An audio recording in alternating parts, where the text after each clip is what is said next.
Good morning, guys. All right.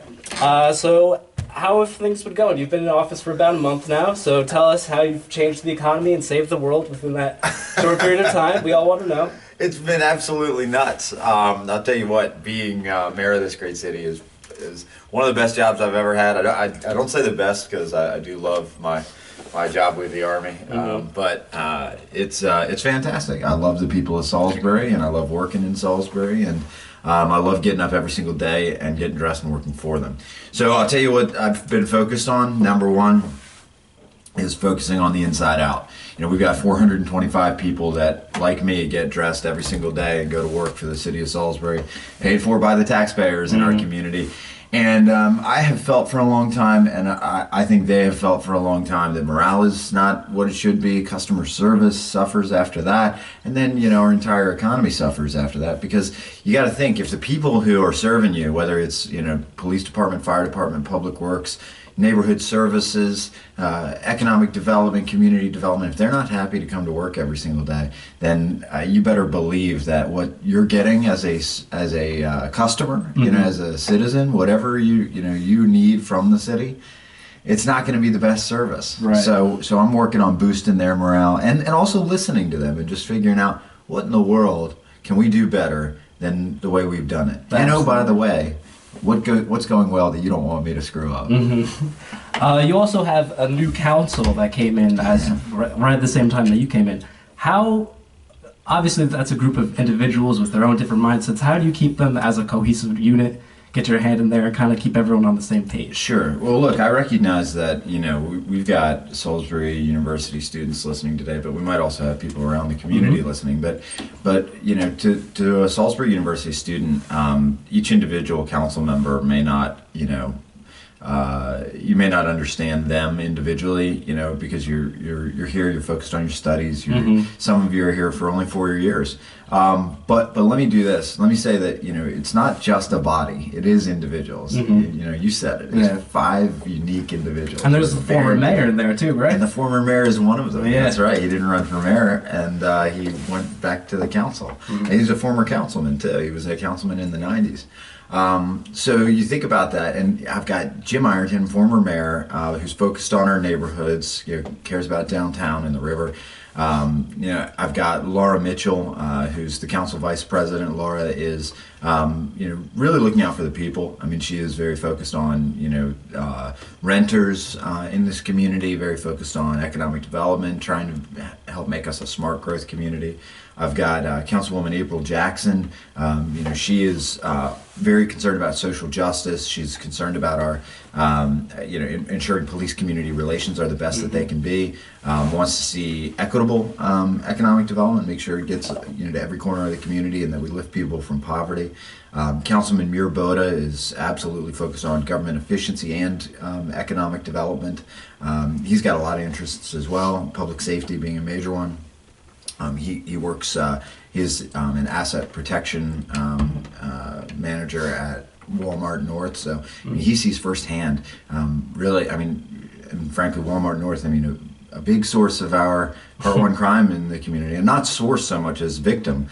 So he's, you know, trying to protect that business from, you know, day in, day out. And then we've got Council President Jack Heath, who's a former CEO of relatively large corporations, very large corporations, and former CEO of Lower Shore Enterprises, which gives work to disabled individuals. And you know, really just an incredible team. And there's an incredible guy, Jack, and under his leadership so far, it's just been super smooth. Wow. Now, when I came on as council president 2.5 years ago, I'll tell you this, there was a backlog. Right. We had so much to do legislatively.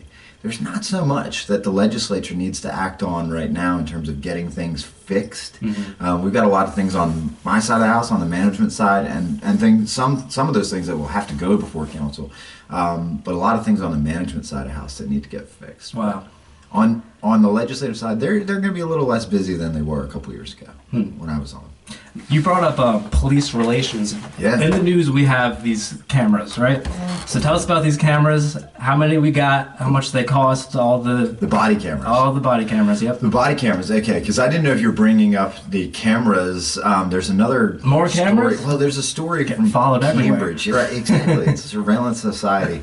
Downtown Cambridge has put in these cameras around their downtown, and to monitor, I guess, what goes on. I don't know who's watching them. I don't know if anybody's watching them. I don't know if they're actually plugged into anything. One of the things that people say to me all the time is you need more cameras. It's like, well, more than what? Well, more than you've got. I mean, I like the cameras you have. Well, guess what? We don't have any. We don't have any cameras anywhere. Yeah. Now, I mean, private businesses have lots of cameras. And, I get all the time, no. You have cameras. The city has cameras. I know where they are. Well, okay, great. I'm glad you think so. But, we don't. But some places have done that. Baltimore does that. And it's just incredibly expensive. And there's a very, very low return from a public safety standpoint. Mm-hmm. But our officers have cameras now, right? Let's talk about the body cameras. Yeah. So we've just started to roll that out. And we tested some models, but our officers don't have body cameras deployed yet. What we have is testing models, but what we just did was we took to council the final vendor that we wanted to use, and we brought it to the city council. The vendor is Taser, is the name of the company, and you're obviously familiar with them for the ECDs, the electronic control devices that Taser makes. Right. But they also make body cameras. And so Taser has produced this body camera. We purchased $180,000 worth. Which will get us almost enough to have every single officer have their unique camera. Not quite there. The idea is, and I always thought, well, why can't you just, take one off the shelf on your way out the door and it just rotates? I mean, we don't have all 102 sworn officers on the street at the same time. That would be impossible. They'd have to work 24 hours a day, 7 days a week as individuals, and they've got families too. So that's one of the things that we're working on is getting those out the door, getting them in the hands of the officers. Part of the challenge was every single community in America is trying to buy these things right now. We're not the only one. Right. Seems to be a hot topic. Yeah. Also, we hear whispers of these solar panels, across America, even solar panels coming our way. So I did a little research myself. Okay. So tell me if these are correct. Right now in Maryland, we have 177 solar companies, 3,000 people employed. By 2022, 20% of all energy must be renewable in the state of Maryland. That's correct. So where is Salisbury? Where are we going? And how are we going to get there? Right. So in this community, let's back up. We are on the Delmarva Peninsula, and we're part of the PJM. The PJM is our distribution manager as far as energy. It's a major, quasi-regulatory organization that is, anointed by the federal government as being the regions. I think New Jersey, Pennsylvania, Delaware, Maryland, D.C. That area is manager of distribution. Now we have a problem here in that we have one way in, one way out for energy. It's just on the northern neck of the peninsula. So our energy prices are higher than everybody else's. We don't, and part of that is we don't generate domestic energy. And when I say domestic, I'm thinking of, this is my dream of the state of Delmarva, right? Or the nation of Delmarva, whatever. But on the Delmarva Peninsula, we don't generate much energy. We have the NRG plant, the plant that is in Vienna that you see when you go over the Vienna Bridge on Route 50. That's a small production facility that is a backup plant, and they burn oil there, and ultimately I think the idea is for them to burn natural gas there. But it's a backup plant. It's a peak generation plant. So only when we reach peak, and you need that to kick in. Otherwise, we're importing everything, which means we're paying, and we're importing it on through one route. So the more that we can generate here, and if we can do it through renewables, ideally, great. That's I think what we want to do. We don't want a coal power plant on the Eastern Shore, obviously. We love our environment here, and I don't mean, to say that as, an environmentalist perspective. We love, the assets we've got on the Eastern Shore, no matter who you are, no matter what your political leanings or anything. We love it here. So what we want is the cleanest possible way to get there. I think offshore wind is a big piece of that. Our new governor is still trying to figure out whether or not he wants to support offshore wind. But this is the state right now, us in Massachusetts really, that are the farthest out front in terms of being able to actually pull it off. I went to the International Offshore Wind Conference recently. Amazing. Solar, it's going to be smaller. It's becoming more efficient. It's becoming more cost effective.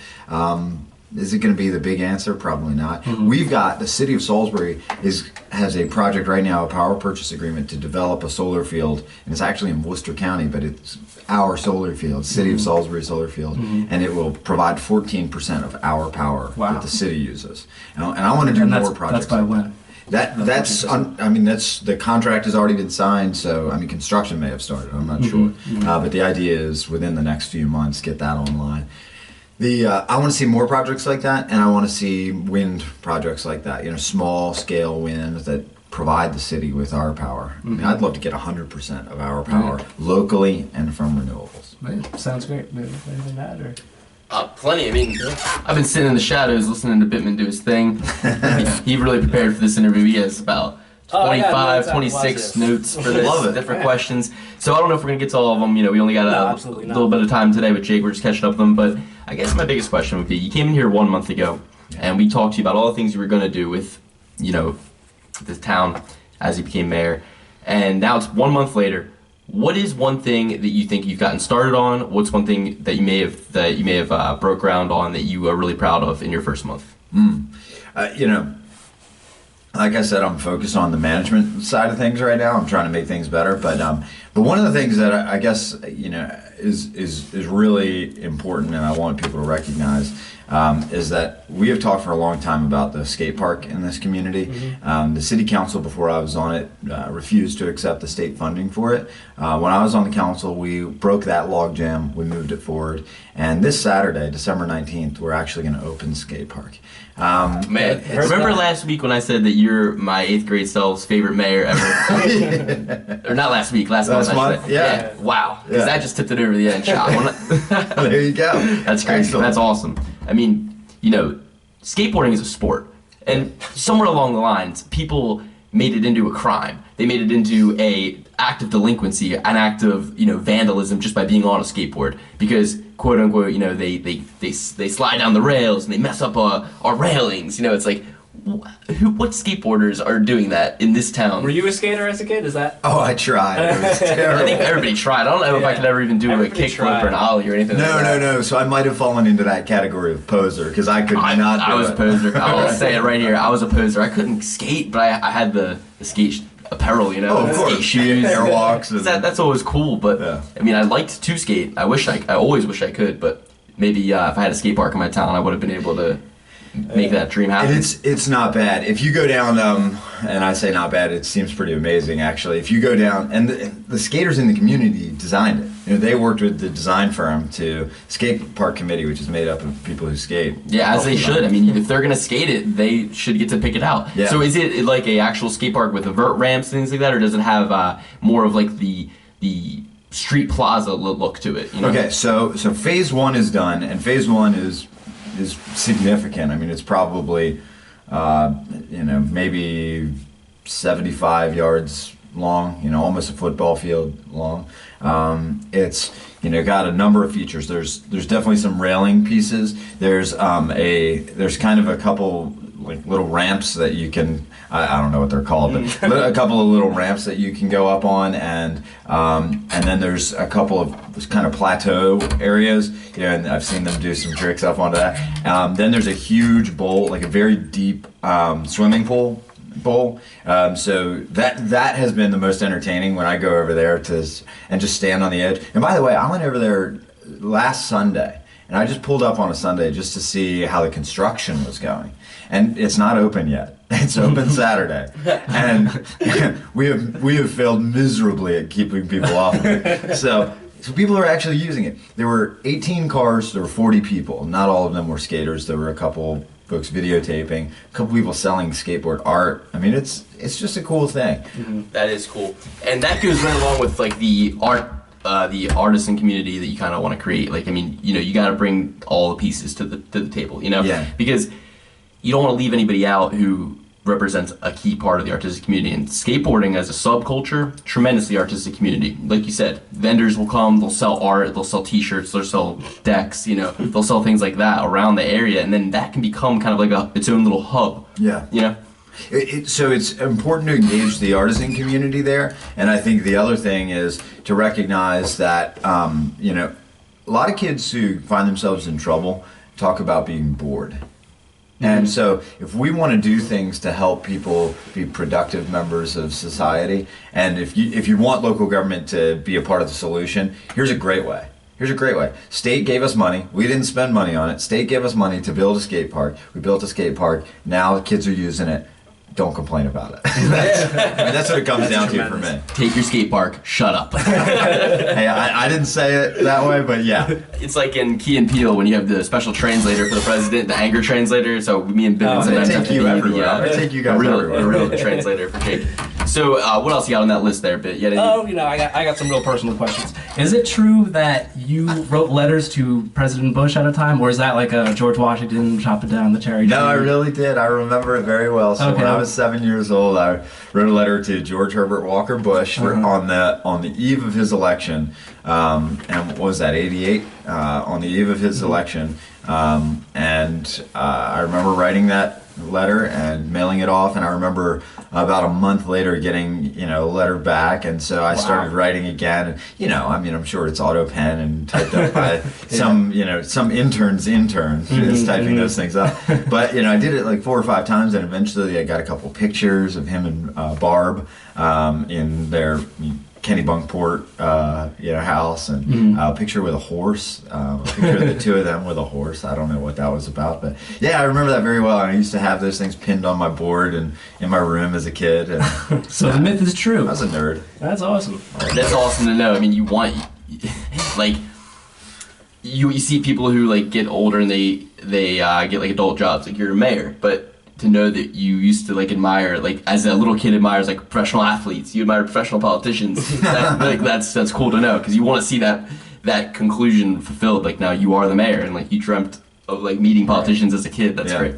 Well, what kid didn't grow up wanting to be George Herbert Walker Bush? I didn't. Do you have like a historical perspective on things in terms of the future, or are you like the new young guy mayor who says, you know what, scrap all the lessons that we learned from history, we're entering a new age, a new time, new technology, we need to do different things? Well, so I'm gonna give you kind of the balanced answer, but you're gonna see where I lean on this. Okay. You've always got lessons from history, and you don't want to make the same mistake twice. And I think that's something that you know I integrate in my military career, in life, you know, everywhere. That being said, one of the things that I always say when somebody references the past is history matters, but I don't care about the past. I do not, and I don't care about how we did it, and I don't care about how you think it's been done forever. None of that matters to me. We're moving forward, and so I've said it in several meetings already, and it's going to become part of my drumbeat of nope. If we can think of a better way to do it, we're going to do it the better way. That's awesome. So when you're talking about progressing and moving forward, obviously you have to reach your hand across the aisle, talk to someone that maybe doesn't want to talk to you, has different opinions. What is your mentality going into a situation like that, where you know that someone leans on the opposite end of the spectrum, you're trying to get something through? Are you more of a bulldog mentality, or are you kind of really working with them? Yeah, how's that go? I think it's easy to want to be the bulldog. It's easy to want to be. I mean, to say like, I know I'm right, and I'm gonna bowl you over, and I'm gonna win. And there are times when you have to say that to somebody. It's like, I'm gonna win this, so you might want to get on my side of this thing. Or you might want to just recognize that this is where we're headed. And there are a lot of things that I'm unwilling to compromise. Some of the things we're doing downtown. I just don't care, because the thing that holds us back is listening to the naysayers. And frankly, they don't know what they're talking about. And they don't have valid concerns. So we're moving forward with or without them. And what's going to happen eventually is we're going to prove that we were right all along. Now, that being said, when it comes to many things, and in fact the majority of things, I think you just have to recognize that the way to get, what is it they say, that honey attracts more flies than vinegar? Right. you just have to recognize that you don't know everything. And there's going to be lots of things that you're not the subject matter expert on. And even if you came in with a strong opinion, just listen to everybody in the room and be respectful of their opinions. So 9 times out of 10, that's true. It's that 10% where I know I'm the guy in the room who knows the right answer, and I can't let us get bogged down into a debate. Because I'll tell you this, if you look at the cities we admire and that we want to be like, the one thing they all have in common, and it's just this one thing, and we could probably find others, but this is the leading edge, that over 30-year periods, over 20-year periods, there was debate and they squashed it every time, and they said, nope, we're staying on the path we're on, and they just stayed on that path. Probably every couple of years we've gotten on the right path and then gotten off of it because of politics, because of allowing the debate, because of weakness, because of whatever. We have failed to just stay on the right path. That's very interesting. You got something? I did. So tomorrow on the show we're going to be talking with still a local business owner. Have you ever heard of Shush Taxi?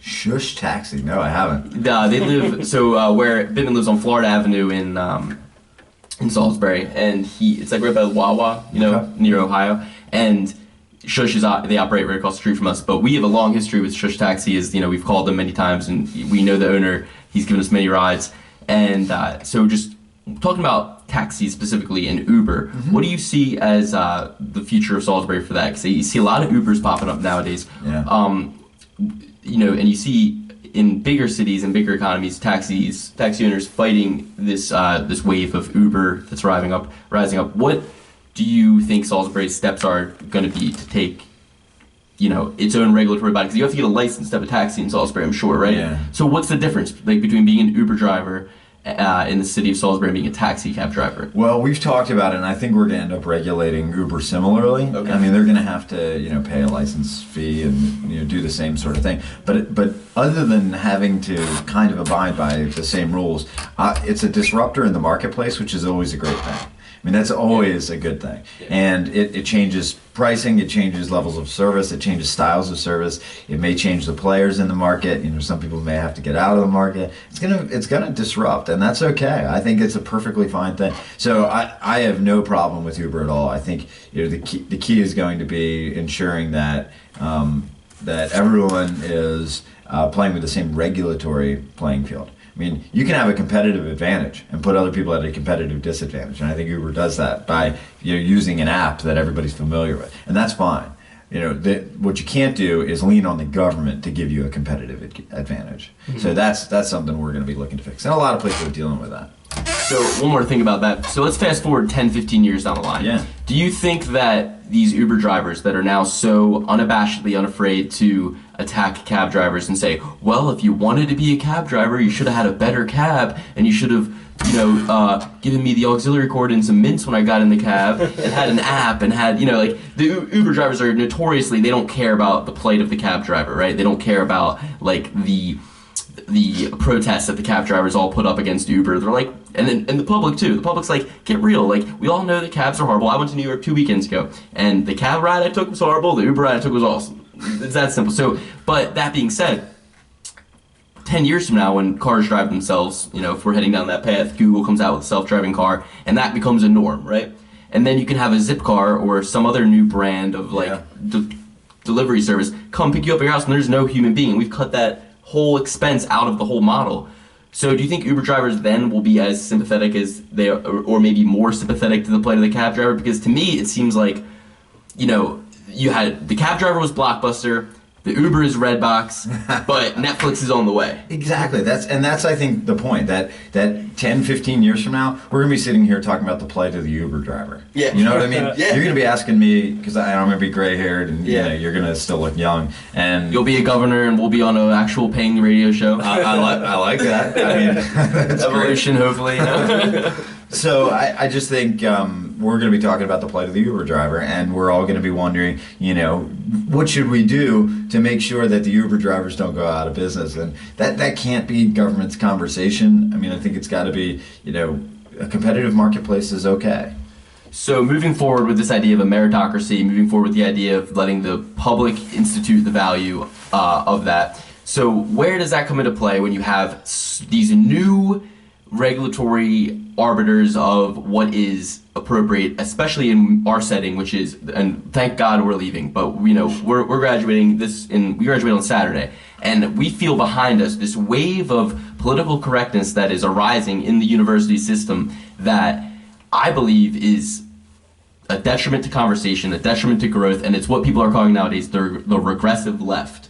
I don't know if you've heard that term, but it's like not the progressive left. It's the the idea that by adding on all of these arbitrary rules and political correctness norms into the university system, that's going to create an environment more conducive to students growing and learning. But I personally think it comes at a detriment, and I think that colleges used to be this haven, this bastion of free speech, and this bastion of ideas being exchanged. It was seen as like an environment of acceptance amongst at least the students, and they were kind of all fighting against the common enemy that was the university, or the system that is the working world outside of them. And that's what changed the working world, I think, a lot. College kids molding together these ideas and then coming out of it with new ideas, right?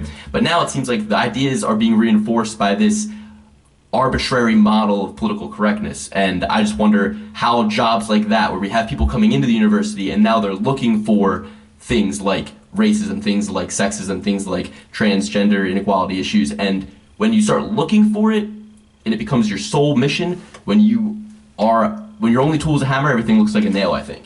So I guess the key here is being able to answer the question, what's the other side of the coin from political correctness? If the political correctness is one side of the coin, the other side of the coin can't be being allowed to be racist or sexist. Of course, right? So no one here is promoting racism. No. I'm just saying that who's the arbiter? Who is the arbiter of Well, I think we all are to an extent. But yeah. So what is the other side of the coin? That's, I think, the question that if you're concerned about political correctness being a problem in society, you got to be able to say what the alternative is. That's where our conversation usually falls flat. Yeah, exactly. Well, no, I think the alternative would be just you not infringing upon my right to state my opinion, and my opinion not infringing upon your right to be a human being. Is that not? Is that? I kind of like that. So I have every right to go to class. My new speechwriter, ladies and gentlemen. Yeah, I mean, if I go to class and I want to articulate the point of view of a conservative American and his opinion on any type of issue, it doesn't mean that I'm a conservative American. You know what I mean? It means that I want to bring to light their opinion to somebody who may not agree with but it. But it should also not be unacceptable for you to hear the other side and be a conservative American. Right? Yeah. There's nothing wrong with that. I shouldn't be called a racist because of an alignment with a certain set of views. unless they're racist. Exactly, unless they're racist. But it's like an automatic.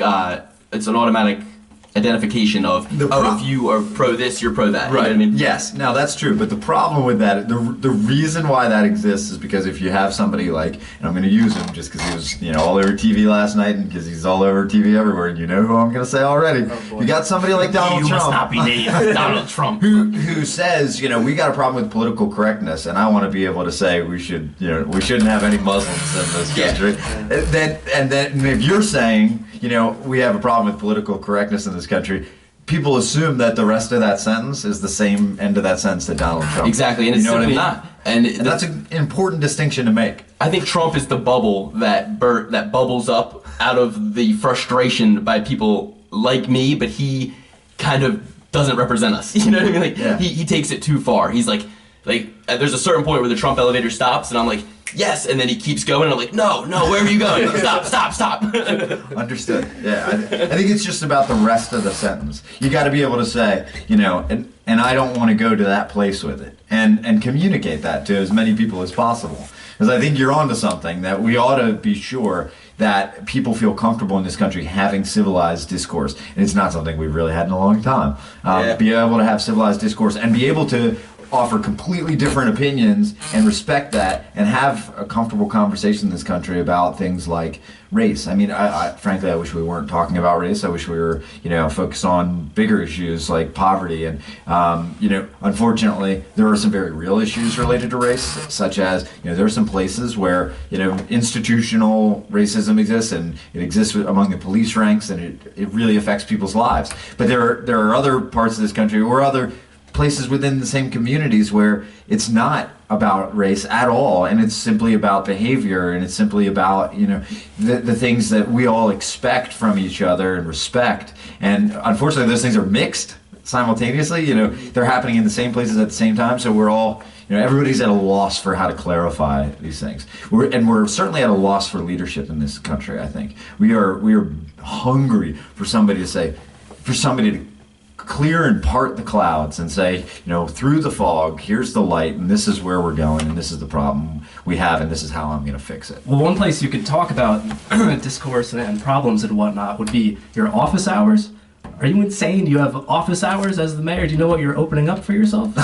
These are crazy people coming in at 6 a.m. or whatever. You have the office hours and just bitching all day. I'm here all day. You know, I'm there all day. That's crazy. I've never heard of that. Is that something all day long. Is that a new precedent? Or? Well, so after January 1, open office hours on Fridays is something that I'm starting. And I've talked about it a little bit, and it's really important to me, I think, that people be able to come and schedule. And I've seen other mayors do it in a few cities, a few larger cities, and they just have a 15-minute block each. Really? And they say, come in, whatever you want to talk about, we're going to talk about it. My door's always open. Now, the way I've handled it in the meantime is just anybody who wants to talk, you know, we're going to talk. And it's funny. I asked my one of my office associates, Donna. I asked her yesterday about a phone call we got, which, you know, there's nothing the city could do. It's got nothing to do with us. It's somebody else's problem. And, you know, I said, well, what do we normally do in these situations? And she said, well, what do we normally do in terms of other mayors? I was like, yeah, like, throw the message away. Like, okay, you know, and, you know, that's not to say that, you know, that's the wrong answer, but in terms of my opinion, you know, I'm going to call that person back and see what they need and see, you know, what I can do for them and let them know that they're heard. And sometimes, you know, it means saying, listening and saying, I can't help you. And other times it means listening and saying, I can't help you, but this is who can. And other times it means, you know, get in here, we're going to fix this. And I'm going to be your advocate. I could not believe that once I read that. I was like, whoa, Jake, what are you doing? That's a big Pandora's box. But hey, props to you. That's incredible. It sure is. It is. And it can be. It's going to be like an open mic night at a comedy club. It's going to be the craziest of crazy, lining up tinfoil hats. They're going to be like, Jake, what we need to worry about is the plebeians and the aliens are coming. So people who oppose to you, what are they saying? Because everyone that I've come across, and I've come old, young, everything in between, they seem to be very positive about you, but I know there's another end of the spectrum. What do they say to oppose you, and how do you justify your actions, or whatever that is? I mean, I don't know that I've got, I mean, I'm sure I do, you know, and, you know, people, I'm sure there are people who don't like me for whatever reason. Either I made a decision on councils that they don't like, or, you know, I beat, you know, their candidate back when I ran for council, and, you know, people hold grudges like that. And I'm sure there are others that are perception based, you know, oh, he's with the city, so he must not like the county, and I like the county, you know, I'm very conservative, and the city's traditionally very, you know, progressive and liberal, and so I think I don't like him for that reason. Right. You know, I don't care, you know, because we'll confound expectations. We'll show that this is the, you know, again, 93% of the jobs, 91% of the economic activity in Wycomico County is inside the city limits of Salisbury, with only 35% of the population. So, I mean, all the jobs are here. 20% of Sussex County's workforce, 20% of Worcester County's workforce, 20% of Somerset County's workforce drives into Salisbury every single day for work. You know, this is the economic hub. So if we're not business friendly, then, you know, we're going to see the results of that, because we're going to shed jobs. And we're the only county south of the Bay Bridge right now, the only county growing jobs. The only one. And there are only 3 on the whole Delmarva Peninsula. And the other 2, Kent County and Queen Anne's, have added less than 100 jobs since the recession. So, I mean, it looks like massive growth percentage-wise, because those are not very populated counties with not very many jobs. But, I mean, we are the only one. We're the only ones that have added jobs since 2009. We're the only ones whose economy is growing. And it may not feel like it yet. So part of my job right now is to fix that, to fix how it feels, and to make sure everybody's feeling that. So let me just say that, what are they saying? I don't know, because I'm not listening to them. And what are they saying online? I don't know, because I'm not listening to them. 8:38. Okay, so let me just say this in closing on that question, because I know we're running out of time. One of the things that I ask for from my communications guru, and from the team internally, is, tell me what I'm doing wrong. Tell me what I'm saying wrong. Tell me what I'm not saying right. You know, tell me how to fix it. You know, I'm not opposed to being wrong. We had a guy who owns a bar across from Salisbury University who was opposed to something that I supported, a liquor law change, yesterday. And he came into my office and he said, you know, I'm not sure you have all the information on this. And, you know, he may absolutely be right. And what I told him was true is I'm not opposed to being wrong. You know, if I'm wrong, and we'll fix it. And you know, I may not come to your side of things, you know, 100%, but I'll modify my position if I figure out I'm wrong. Well, that's a breath of fresh air, I'd have to say. You're just stealing my mic. Sorry. Mid-sentence. No, I was actually in Pemberton, real quick, wrapping up here, but I was at Pemberton Park doing a project. And when you go inside that house, you really feel like you're in The Hobbit or something like that, like a million miles away. Yeah. And the owner, Bill Wilson, who's an elderly fellow, he said, yeah, Mayor Jake Day, he's really a breath of fresh air. And I was like, even here, I feel like I'm on the other side of the planet. He has influence here. So I don't know, that's just what I wanted to close on. But we're out of time here? Yep, we're out of time, folks, but every time Jake comes in, I get a new statistic about Salisbury that I can tell my grandparents, and they love hearing them. So last time it was lowest median age in Salisbury, that's 27, right? 28. 28, boom. And this time it's going to be 90%.